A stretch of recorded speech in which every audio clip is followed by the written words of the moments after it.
Bon, la salle se dépeuple au fur et à mesure. Les plus motivés vont rester. On va directement recommencer sur la problématique qu'on a déjà abordée hier, mais sur cette problématique d'électromobilité et du photovoltaïque. Nous, on voit bien des convergences évidentes. Donc là, on va regarder avec Jean-Luc Coupez et Claude Ricot, avec comment ce sujet se gère de façon opérationnelle et concrète, et puis ce qui va nous venir comme future norme qui va un peu changer les choses. Donc sans plus attendre et pour ne pas faire perdre de temps, parce qu'il faut vraiment qu'on ait terminé à 17h30, je vous laisse la parole. Donc vous avez la zapette d'un côté, le micro de l'autre. Merci à vous. Merci bien. Donc, j'ai participé à ces 2 jours parce qu'en fait, on adhère à un Airplan et on a parlé de mobilité. On a parlé de mobilité, mais sans savoir vraiment ce qu'est le véhicule électrique et comment fonctionne le couple véhicule électrique et infrastructure de recharge. Donc, on a aussi vu que l'autoconsommation était au service de la recharge, mais la recharge, le véhicule électrique peut être au service également de l'autoconsommation puisque le véhicule va pouvoir fournir de l'énergie au réseau. Donc en introduction, je vais vous faire une petite présentation du véhicule, comment fonctionne le véhicule et son infrastructure. Voilà, donc vous avez plusieurs types de bornes, ce qu'on appelle des wallbox, des bornes de recharge murales, des bornes sur pied, et des bornes de charge rapide. Donc en général, ces bornes-là sont faites pour de la recharge normale, voire ce que l'on appelle maintenant la recharge normale, c'est jusqu'à 22 kW. Avant, on appelait ça la recharge accélérée. Dans la voiture, vous avez un convertisseur qui est un chargeur embarqué, qui aujourd'hui, à 90%, est en 7 kW. Certains montent un petit peu, comme Tesla, jusqu'à 22-30 kW. Mais de plus en plus, on est sur du 7 kW pour de la recharge à domicile et la recharge au travail. Et quand on veut faire de la recharge rapide, là, on passe en direct sur les batteries. Vous avez donc 2 gros câbles qui vont sur la batterie et vous avez un système de communication de gestion avec un protocole. Donc aujourd'hui, il y a 2 protocoles. Il y a un protocole qui vient de l'Asie, qui s'appelle le protocole CHAdeMO, et un protocole qui est plus européen, qui s'appelle le protocole Combo. À la base, c'est la communication, comme sur le principe de la charge en courant alternatif. Voilà. Et dans la voiture, vous avez, la batterie. Après, vous avez le système de gestion de communication dans la voiture avec le bus, qui s'appelle en général un CAN bus, c'est le bus de communication dans le véhicule. Et puis après, vous avez un moteur électrique ou 2 moteurs, ou 4 moteurs si vous avez les moteurs roues, et puis des pédales, avec 2 pédales, une pédale de frein, une pédale d'accélération. Et maintenant, vous avez des pédales d'accélération qui font également freinage, ce qu'on appelle des e-pédales, des pédales intelligentes. Au niveau de l'infrastructure, vous avez, on va dire, 3 grands pavés. Vous avez le réseau, vous avez les protections et vous avez l'infrastructure. Et entre ces éléments-là, vous avez des éléments de communication, des câblages. Mais vous avez aussi la communication à distance, parce qu'entre une infrastructure et un système de gestion, on va communiquer à distance des informations pour bloquer la borne, par exemple, pour réserver une charge, pour payer et pour diagnostiquer des pannes, pour signaler des défauts ou des problèmes de panne sur les infrastructures. Ensuite, vous avez entre l'infrastructure et la voiture, vous avez un câble. Ce câble a une section. Il est contrôlé par une petite résistance qui est dans la prise, qui limite la puissance admissible sur le câble. Ça permet d'éviter de surchauffer le câble, mais aussi l'infrastructure qui, en amont, peut être soumise à une charge qui est la voiture. Autour de cette infrastructure et de ce véhicule, il y a tout un écosystème qui s'est construit. Donc vous avez différents niveaux.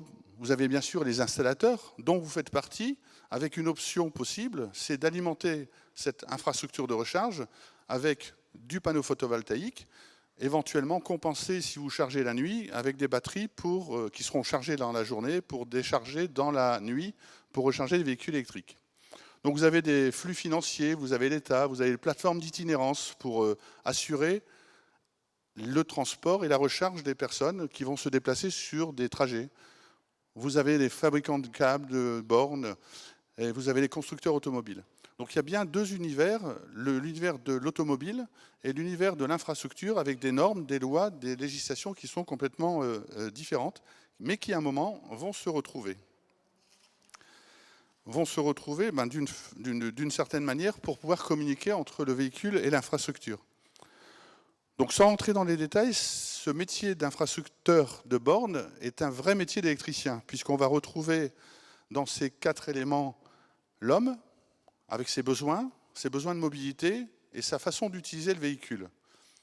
Le véhicule lui-même, qui a des caractéristiques, des spécificités qui doivent être adaptées à la mobilité demandée par le client. Donc on n'achète pas une voiture électrique, on achète un service de recharge, enfin un service de déplacement, et on va l'associer à un service de recharge. Donc on a bien cette triangulation qu'on doit analyser entre les besoins, les usages, le type de véhicule ou le nombre de véhicules que vous devez recharger, et puis également l'infrastructure. Quel type d'infrastructure vous allez mettre? Charge normale, accélérée, rapide, combien de bornes vous allez mettre sur cette infrastructure? Donc on doit gérer les flux, on doit être qualifié également au-dessus de 3,7 kg maintenant, depuis le 12 janvier, on va en parler juste après, 2017, il y a une qualification qui est obligatoire pour installer des bornes de recharge. On doit vérifier, on doit faire des prérequis, et ça c'est très important. On ne met pas une borne de recharge n'importe où, pour n'importe qui, dans n'importe quelle condition. Il y a vraiment des prérequis à avoir, un peu comme pour le photovoltaïque. On ne met pas une orientation n'importe comment, et on ne met pas la puissance n'importe comment. Donc les principaux marchés, on va retrouver les marchés bien sûr de l'habitat, les bureaux et l'industrie, puisque le plus gros du marché en recharge, c'est au travail et à la maison. Donc c'est 90-95% selon les régions, selon les types d'usage. Et après, c'est de l'itinérance, c'est de la recharge accélérée ou rapide, voire même super rapide, puisque maintenant la recharge peut monter jusqu'à 350 kW. Donc on va retrouver également des commerces, des collectivités. Alors les collectivités, vous avez l'usage public, les bornes de recharge publiques, accessibles par tout le monde, mais à l'intérieur des collectivités, vous avez aussi des clients potentiels, parce qu'eux doivent, par une lettre du ministre en 2015, avoir 20% de véhicules propres. Pas forcément que de l'électrique, mais c'est un marché potentiel. Donc, est-ce que c'est une approche globale qui est vertueuse? Ben oui, parce qu'en fait, si je recharge mon véhicule grâce au soleil, ça me permet de me déplacer sans utiliser l'énergie du réseau, peut-être en compensant des recharges nocturnes par de la batterie. Donc en fait, c'est vraiment un écosystème à réfléchir. Et dans le cadre d'un projet, vous avez, ça c'est un exemple d'une société qui réalise aujourd'hui des installations, vous avez des infrastructures, vous avez les convertisseurs, vous avez la notion de stockage, de réinjection dans le réseau, ça sur une approche carport pour faciliter l'installation. L'avantage aussi, c'est que le véhicule est abrité, donc quand il est abrité, il est moins au soleil, donc ça veut dire que vous n'avez pas besoin de démarrer avec la clim, vous faites des économies d'énergie pour vous déplacer. Et l'hiver, c'est pareil, le véhicule est un peu plus à l'abri. On a parlé de big data, on a parlé de blockchain. Effectivement, dans tout cet écosystème, on va retrouver le véhicule to grid, le véhicule vers le grid, mais avant de passer vers le grid, il va peut-être passer aussi vers le home, le véhicule to home. Donc on va retrouver deux types de connexions. Sur les installations publiques, on va être carrément sur le grid, mais sur les véhicules en recharge à domicile, on va les retrouver dans le cadre de la maison, avec de la smart home, de la smart city, de smart building, et tout ça autour d'un écosystème qui est en train de se mettre en place. Et on en a parlé durant ces 2 jours.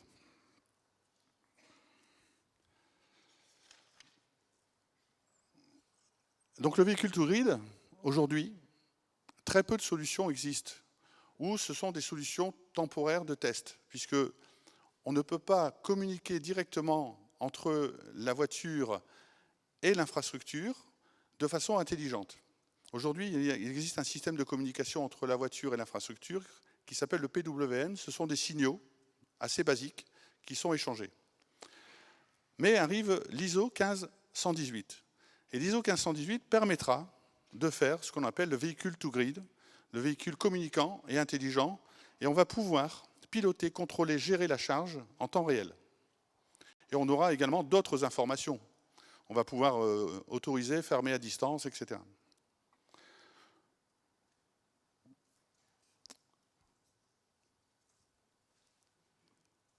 le décret du 13 janvier 2017 impose donc une qualification. C'est un des points que j'ai voulu mettre en avant parce qu'effectivement, vous êtes installateur, vous souhaitez installer des bornes de recharge dans une offre globale avec de l'autoconsommation ou avec de la production, qu'elle soit faite en toiture ou en carport. Il faut que vous soyez qualifié au-dessus de 3,7 kg. Ça veut dire qu'il faut faire une demande de qualification auprès des organismes de qualification qui sont Qualifelec et AFNOR. En plus, nous avons, nous, le label Iveredi. L'Iveredi n'est pas obligatoire, mais c'est une méthode d'analyse des prérequis, de qualité d'installation et surtout également une qualité en général de charge, puisqu'on va plus loin sur le process et la qualité de l'installation. Donc l'État a décidé de mettre en place 3 types de formations qui s'appellent les programmes P1, P2, P3. Le P1, c'est pour de la recharge à domicile sans communication, sans gestion, pour de l'habitat traditionnel. Le P2, c'est la communication, la gestion, le pilotage, donc copropriété, syndic, commerce. Et le P3, c'est la recharge rapide. Mais je considère aussi c'est la recharge en courant continu, puisqu'on touche un petit peu la recharge continue dans le P2, mais le P3 va beaucoup plus loin sur les process de charge sur les protocoles type CHAdeMO et Combo. Vous ne pouvez pas faire un P2 sans avoir fait un P1. Donc minimum, c'est 3 jours pour faire une formation sur une installation électrique en recharge en courant alternatif. Donc voilà, on a modulé ces formations sur 3 modules, mais que l'on peut faire en 2 fois, en 3 fois ou en 1 fois. C'est-à-dire que si vous voulez faire une formation complète pour tout type de formation, enfin pour tout type d'installation, être au carré au niveau de votre réglementation et avoir une qualification maximum, vous faites les 5 jours et vous avez une qualification possible sur les 3 niveaux.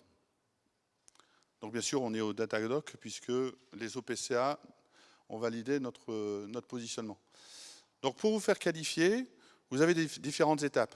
Vous êtes électricien, le marché des IRVE vous intéresse, vous voulez installer des bornes, vous devez être qualifié, vous suivez une des formations que vous souhaitez faire par rapport à votre stratégie et votre niveau et votre volonté à vous positionner sur les marchés. Vous faites labelliser éventuellement Iveredi, mais sachant que c'est parfois imposé dans le cahier des charges. Vous obtenez votre qualification probatoire et vous avez donc 2 ans pour réaliser 2 installations. Si vous en avez déjà réalisé, il faut éventuellement les présenter. Et là, c'est l'instructeur qui décidera s'il les prend en charge ou pas. Une fois que vous êtes qualifié, vous pouvez également faire profiter vos clients de 50% de C2E qui sont dans un programme qui s'appelle Advenir. Pour ça, il faut que vous ayez fait une offre qui correspond exactement à la configuration par rapport à l'environnement où vous allez mettre la borne. Par exemple, vous avez une offre copropriété, vous faites votre offre Advenir, et les copropriétaires pourront obtenir 50% d'aide à l'installation et à la borne. Donc les deux sont pris en charge, hein, l'installation, main-d'œuvre et borne. Voilà. Une fois que vous êtes référencé Advenir, ben vous pouvez réaliser ces 2 installations et vous êtes qualifié pour 4 ans. Mise à niveau tous les 4 ans. Et si la personne que vous avez embauchée, c'est elle qui est porteuse de l'attestation de formation, vous avez 6 mois pour reformer quelqu'un, si elle quitte l'entreprise. Voilà, donc on a monté plusieurs types de formations qui correspondent à un premier niveau pour l'initiation, pour savoir un peu ce que c'est que la borne de recharge, la mobilité électrique. Donc ça, c'est pour tout public, c'est ce qu'on appelle l'Initia IRVE. Après, on a plusieurs niveaux, donc les 5 formations pour obtenir la qualification. Et si vous voulez aller plus loin sur la stratégie de déploiement, les techniques de vente, les approches marché, la maintenance, les systèmes de contrôle, d'historisation des bornes pour faire des diagnostics à distance, etc., et monter jusqu'aux flottes, donc gestion d'énergie, pilotage, contrôle de flotte de véhicules, ben on a plusieurs modules avec des temps, et on peut moduler le niveau par rapport au niveau des personnes également. Donc on peut avoir une formation de ce type pour des commerciaux, ou pour des chargés d'affaires, ou pour des responsables de développement. Merci.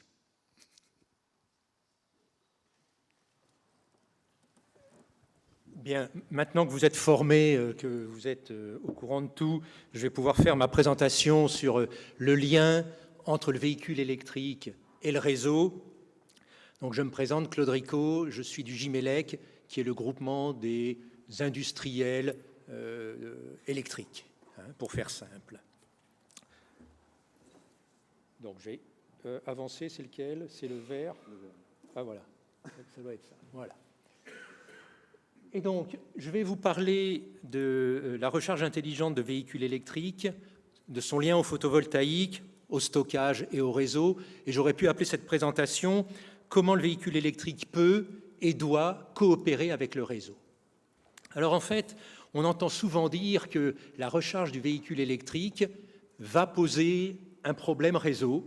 Ça va être un vrai cauchemar pour le réseau. Quand on aura 2 millions de véhicules qui veulent se recharger, il va falloir construire des nouvelles centrales, il va falloir construire des nouvelles lignes. Autrement dit, ce n'est pas un modèle durable. Et en fait, derrière ça, il y a une erreur d'analyse qui est de considérer qu'un véhicule électrique, c'est comme un frigo, on le branche, ou comme un aspirateur, on le branche et ça y est, il se charge. Ça peut être plus sophistiqué que ça, c'est-à-dire que le véhicule électrique a intrinsèquement cette capacité de moduler ou de décaler sa puissance de recharge, puisque c'est un stockage. Donc on a intrinsèquement dans le véhicule électrique cette possibilité de moduler qu'on n'a pas forcément avec l'aspirateur. Et donc, non seulement le véhicule électrique ne sera pas le cauchemar du réseau, mais il doit, au contraire, et il pourra fournir au réseau des services de flexibilité, de stockage, en chargeant au moment optimal. Alors, moment optimal pour le réseau, mais moment optimal, évidemment, d'abord pour l'utilisateur, qui, lui, attend demain matin à 7 heures, je veux un véhicule chargé au minimum à 80%, et mon problème n'est pas je n'ai pas acheté un véhicule pour soutenir le réseau. Mais on peut vraiment concilier les deux, et c'est ça qui va faire la recharge intelligente, en rechargeant au moment hors pointe de consommation, c'est le cas le plus simple, ou dans les périodes de surplus de production d'énergie renouvelable, je vais y revenir parce que c'est là où le lien avec le photovoltaïque est très important, et à moyen terme avec le véhicule to home et véhicule to grid, en fournissant même de la puissance au réseau. Alors, pour qu'on partage le même contexte, quelques chiffres que vous connaissez sans doute très bien déjà. Un véhicule électrique, ça va consommer environ 3 MWh par an. À titre de comparaison, ça veut dire que c'est l'ordre d'une petite maison. Hein. Une ombrière individuelle produit de 2 à 3 MWh par an. Ce n'est pas l'installation complète d'un parking qui produit 100 fois plus. Hein. C'est l'ombrière au-dessus d'une place de stationnement. Une maison équipée en photovoltaïque, typiquement, produit 3 à 4 MWh par an. Donc on voit les ordres de grandeur au niveau individuel. Au niveau global, quand on se projette en regardant les chiffres de la PPE, de la programmation pluriannuelle de l'énergie, on nous promet 71 à 78 gigawatts d'ENR en 2023, fait de 18 à 22 de solaire, de 22 à 29 d'éolien. Chiffre intéressant à regarder aussi, c'est en térawattheure. L'éolien à cet horizon-là devrait produire de l'ordre de 25 térawattheures, le solaire, pardon, et l'éolien 60.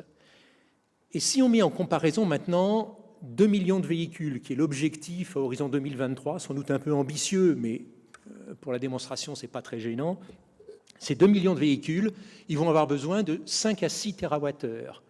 Donc regardez, 5 à 6 térawattheures comparé à 20-25 de solaire, 25 à 30 d'éolien. Et comme on l'a très bien entendu tout à l'heure, quand on fait de la production de renouvelables, il y a des moments où on doit écrêter. C'était le cas de Nîmes, parce qu'on a trop de production.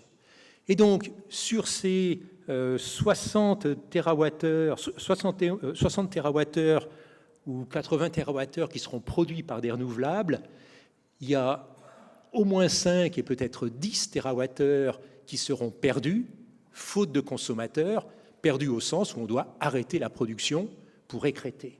Et donc, le challenge, il est comment faire, est-ce qu'on peut charger ce parc de véhicules en profitant au maximum de ces moments de surproduction ou de surcapacité de production d'ENR. Parce que si on arrive à ça, alors à ce moment-là, on a vraiment atteint le zéro carbone du puits à la roue, et pas uniquement de la roue, du réservoir à la roue. Voilà. Et donc, avec ça, on voit que la recharge de véhicules électriques peut contribuer à augmenter ou à faciliter l'utilisation d'ENR sur le réseau. Et donc, c'est un enjeu extrêmement important. Alors, ça, ce sera possible grâce à quoi? Ce qu'on appelle la recharge pilotée, ou quand on veut faire un peu plus smart, la recharge intelligente. Qu'est-ce que c'est la recharge intelligente? Eh bien, c'est le fait de pouvoir non pas charger comme un aspirateur, mais de profiter de toute la flexibilité. Flexibilité, soit pour simplement décaler la charge, un programmateur, et je charge à partir de 23 heures, ou moduler également en puissance, et pour ça, il y a la communication PWM dont parlait Jean-Luc, entre le véhicule et la borne, pour dire, eh bien maintenant je voudrais charger à 7 kW, ou maintenant à 3, ou maintenant à 18. Donc cette communication existe déjà et permet de moduler la puissance, ce qui va donner énormément de flexibilité dans la gestion de la puissance au niveau d'un bâtiment, par exemple. Et puis demain, cette fois, les flux d'énergie, les pointillés ici, pourront être bidirectionnels, véhicule to home ou véhicule to grid. Dans les deux cas, je réinjecte vers le réseau. Dans un cas, pour autoconsommation en local, et pour d'autres cas, renvoie directement de l'énergie vers le réseau. Et ces modèles-là seront très importants par les modèles économiques qui permettent, et donc les nouveaux business models qu'on va pouvoir inventer. Alors, les scénarios d'usage de cette recharge intelligente, j'en ai déjà parlé rapidement. La charge décalée ou à puissance variable, qui est possible dès aujourd'hui. Les technologies d'infrastructures et de véhicules le permettent dès aujourd'hui.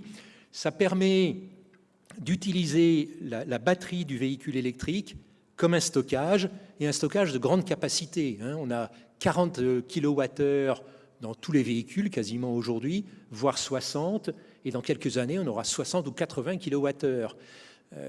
Quand on compare au stockage éventuellement considéré dans une maison, par exemple, on parle plutôt de 10 kWh. Donc on a une énorme capacité de stockage, gratuite, pas tout à fait, mais à coût marginal, puisqu'on a déjà acheté le véhicule. Donc il y a un énorme stockage utilisable. En autoconsommation, ça va permettre de limiter ou d'éviter de dépasser la puissance souscrite quand je décale, de toujours rester dans mon abonnement à 9 kg et décaler jusqu'au moment où les autres consommateurs sont plus bas et je peux donc monter en puissance jusqu'à 9, enfin 7 probablement. Et puis, ça peut servir aussi de stockage pour la production locale. Dans le scénario de Nîmes dont on parlait tout à l'heure, au lieu de décréter ma production, si j'ai des véhicules qui sont branchés, eh bien, je vais gérer leur recharge en fonction de leurs besoins de mobilité pour dire, eh bien, je ne te chargerai surtout entre 14 et 16 heures, au pic de production et au creux de consommation, et ça va me permettre d'utiliser à plein mon installation photovoltaïque. Bien sûr, dans tous ces calculs-là, il faut faire le calcul, qu'est-ce que ça coûte d'acheter l'énergie au réseau et qu'est-ce que ça coûte de la produire localement et de la stocker dans le véhicule.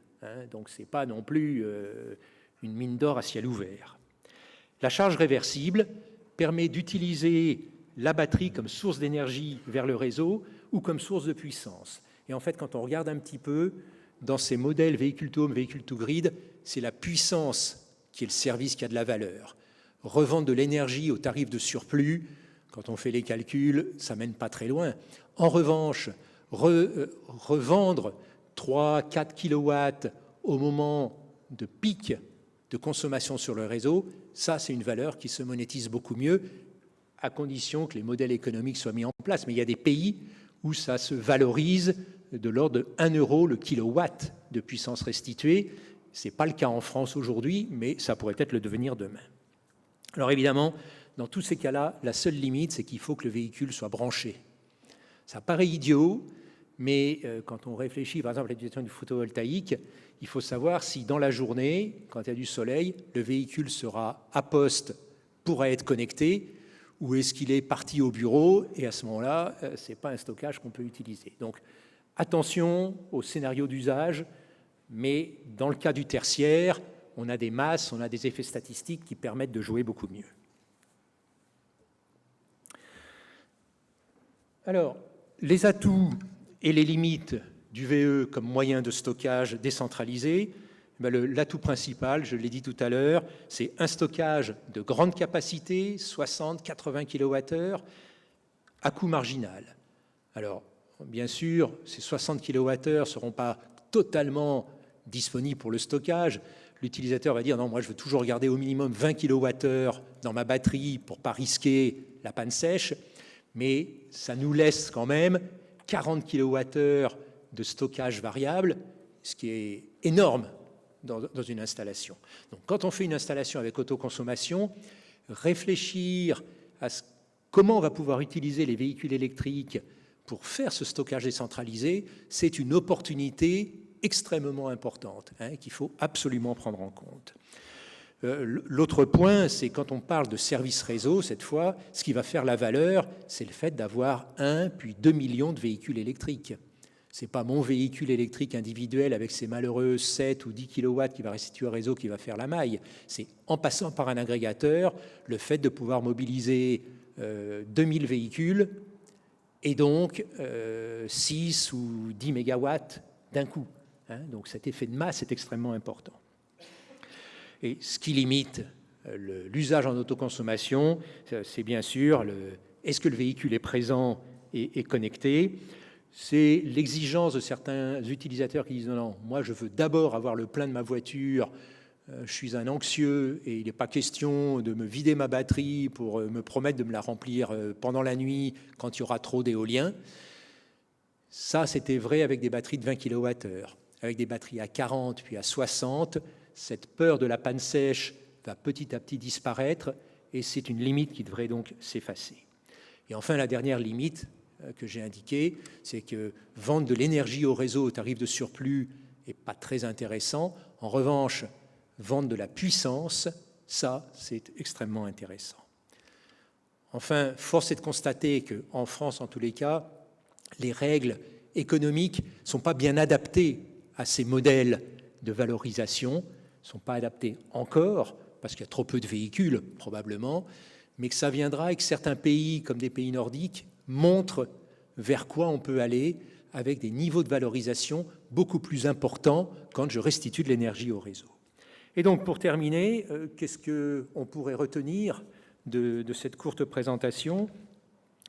C'est que le véhicule électrique, au lieu d'être, n'est pas le cauchemar du réseau, mais ça peut être un élément très important pour la décentralisation énergétique, grâce au pilotage de la recharge, évidemment. Si vous vous branchez de façon bête et méchante, ça ne sert à rien.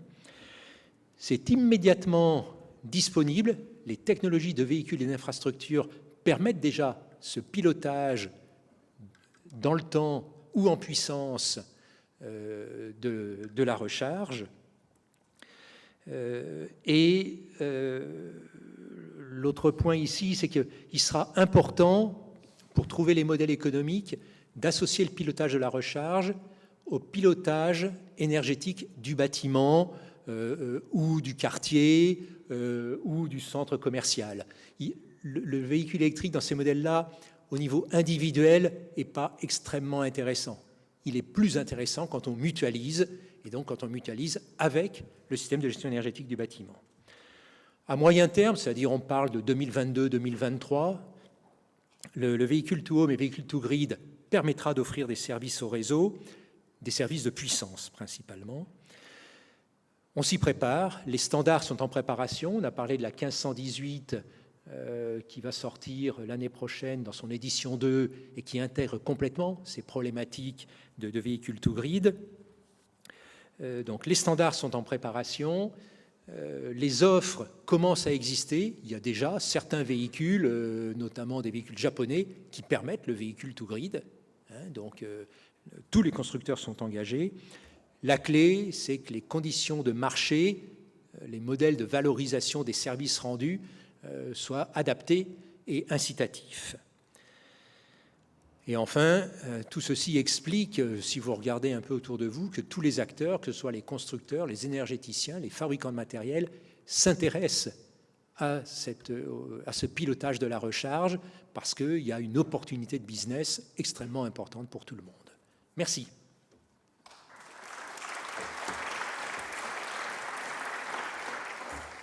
Merci, on va prendre quelques courtes questions s'il y en a. Oui, une.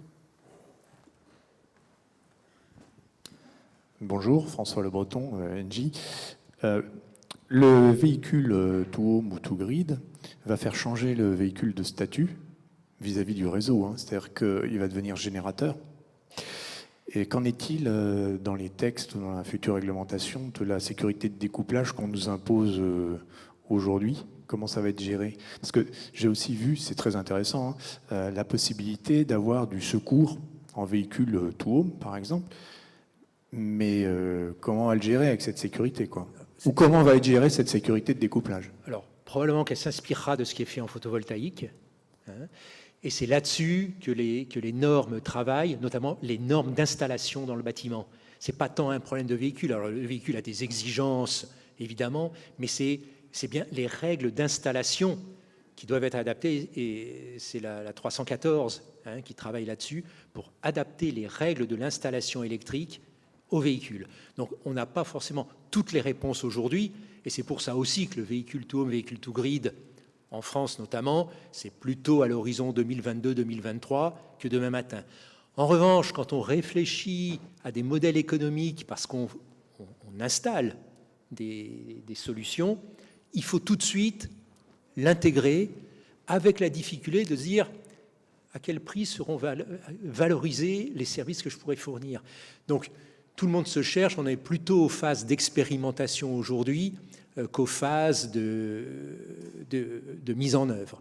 Et enfin, pour répondre peut-être un peu plus complètement, les premières solutions qui existent aujourd'hui se font en charge d'essai.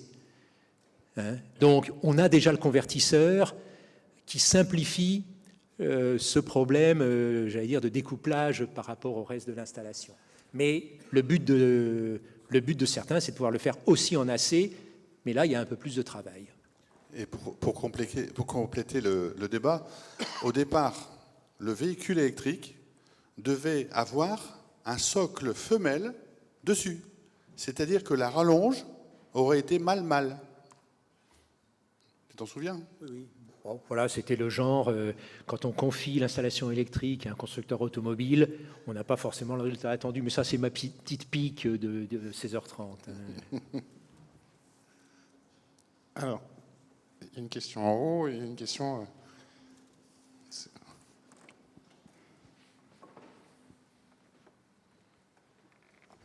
Merci. Olivier Legras, je viens de l'île de la Réunion. Je suis promoteur privé, notamment je travaille beaucoup sur la nouvelle Smart City dans l'ouest de l'île et sur des programmes dans le cadre du territoire de l'ouest qui a été sélectionné CTE, contrat de transition écologique.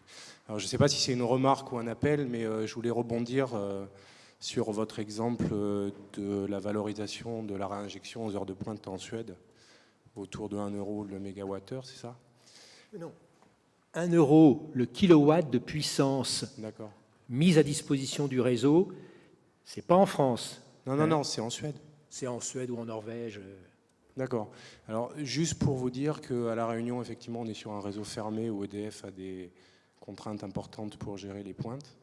Et elle a notamment des contrats de mise à disposition de puissance ou d'énergie disponible, notamment avec des exploitants de centrales thermiques, où le tarif négocié est à plus de 25 centimes le kilowattheure. Donc si parmi vous, il y a des gens qui souhaitent faire une expérimentation à La Réunion et aller négocier avec EDF localement pour les heures de pointe un tarif entre 1 et 2 euros, enfin 20 centimes le kilowattheure, je suis preneur. En tout cas, il y a sûrement un sujet dans les DOM pour ces questions d'ordre de pointe. En tous les cas, ça montre une tendance possible.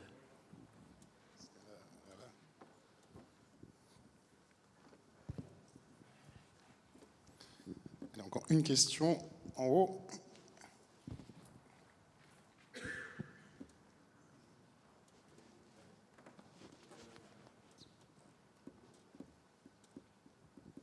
Merci. Oui, je n'ai pas une grande compétence en termes de batterie et surtout les dernières technologies, mais ayant commencé le photovoltaïque par les sites isolés, j'ai l'habitude de mesurer la durée de vie d'une batterie en nombre de cycles. Est-ce que le fait d'utiliser la batterie en charge, en décharge permanente ne va pas finalement augmenter le cyclage de la batterie et réduire sa durée de vie, ce qui n'est pas forcément souhaité par les propriétaires de véhicules? Excellente question, excellente question. Oui, et c'est pour ça que je disais, le modèle n'est pas d'utiliser la batterie du véhicule en énergie. Le modèle n'est pas de dire tous les soirs, je décharge pour alimenter la maison et je le rechargerai pendant la nuit. Parce qu'effectivement, à ce moment-là, on augmente énormément le nombre de cycles. Le modèle, c'est les 40 ou 50 jours où le réseau est sous tension. Pendant 3 heures, je vais restituer 5 kilowatts. Et à ce moment-là, quand on compte en nombre de cycles, c'est beaucoup plus faible. Et les constructeurs nous disent, alors est-ce qu'il faut les croire ou pas, je ne sais pas, qu'en fait, les retours de quelques années aujourd'hui de vie de batterie sont plutôt encourageants sur la durée de vie des batteries et le fait qu'elles tiennent bien le nombre de cycles. Mais malgré tout, si on rajoutait 500 cycles par an, au bout de 7 ans, 3500 cycles, c'est sûr qu'on a tué la batterie. Donc c'est pour ça que le modèle aussi en énergie n'est pas le bon, mais le modèle en puissance, où vous valorisez les kilowatts que vous donnez au réseau, ne met pas du tout la même pression. Et là, il est extrêmement intéressant. Donc ça, c'est pour le modèle restitution. En revanche, le décalage ou la modulation de puissance n'a aucun effet sur la durée de vie de la batterie, et lui, il est exploitable 365 jours par an. Allez, une dernière question et après on passera au dernier module de l'après-midi. Merci. Alors Franck Leneuve, toujours installateur en Indre-et-Loire à Tours, donc installateur PV, mais aussi installateur de bornes de recharge et utilisateur depuis 4 ans de véhicules électriques. Et ça fait longtemps que j'avais entendu parler, et vous venez de donner indirectement la réponse à l'instant même. Ça fait déjà au moins 3 ans, j'entends parler que EDF a en étude la possibilité donc de faire le véhicule to home, et qu'à travers de la borne que moi j'installe, ou des futures bornes que j'installerai, on peut en effet assurer la charge de la voiture de façon différée, donc ça c'est très facile. Mais surtout qu'au moment des heures de pointe, quand j'arrive le soir, regarder la capacité restante de la batterie de manière à pouvoir assurer la fourniture d'énergie électrique à la maison, de manière que moi, utilisateur, je deviens un utilisateur effacé vis-à-vis du réseau électrique et je deviens donc un soutien au réseau électrique. Et en contrario, pour pouvoir me féliciter de ce bon usage du réseau électrique, pendant les heures creuses, là où malheureusement on a une surproduction au jour d'aujourd'hui, la voiture électrique vient en soutien au réseau pour pouvoir reprendre de l'énergie au réseau. Donc on va pile poil dans ce que vous venez de dire, qui est selon vous le mauvais modèle. Je voudrais quand même rajouter, qui n'est pas le meilleur modèle, parce que vous voulez tirer de la puissance et non pas de l'énergie, prise et redonnée.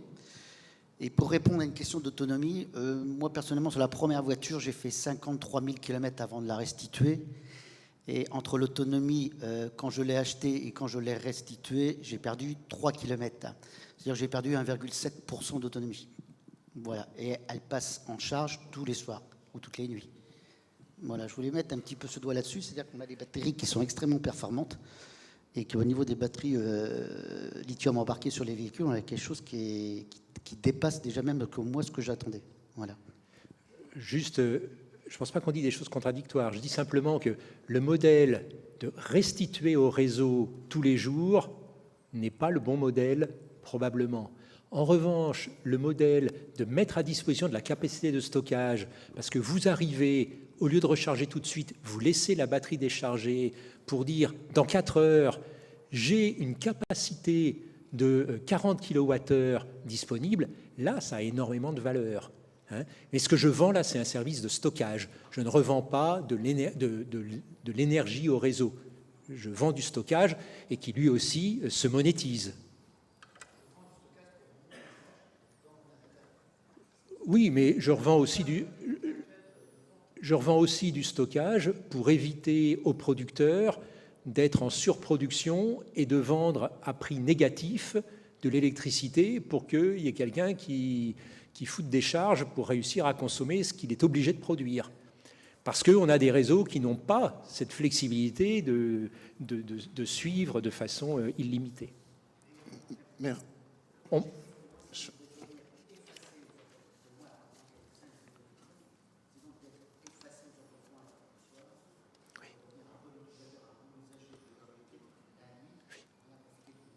Oui. Et on peut pousser un cran plus loin en disant recharger la nuit. Si maintenant vous avez assez de capacité de stockage, vous n'êtes pas obligé de recharger toutes les nuits. Et vous pourriez recharger lors de ces nuits où il y a surproduction d'éolien et où là, le réseau va vous acheter de la capacité de stockage. Donc je pense qu'on est assez bien en ligne. Vous pourrez même recharger l'après-midi sous une ombrière solaire. Juste... Alors, ça, cette possibilité demande simplement que l'on connaisse quel est le niveau de charge de la batterie. Et ça demande la communication numérique dont parlait Jean-Luc tout à l'heure. C'est quelque chose qui existe déjà sur certains véhicules, c'est la 1518, et qui sera généralisée à partir de 2020. Donc c'est tout de suite. Ça arrive et il y en a déjà des commercialisés. Merci à vous, Claude et Jean-Luc.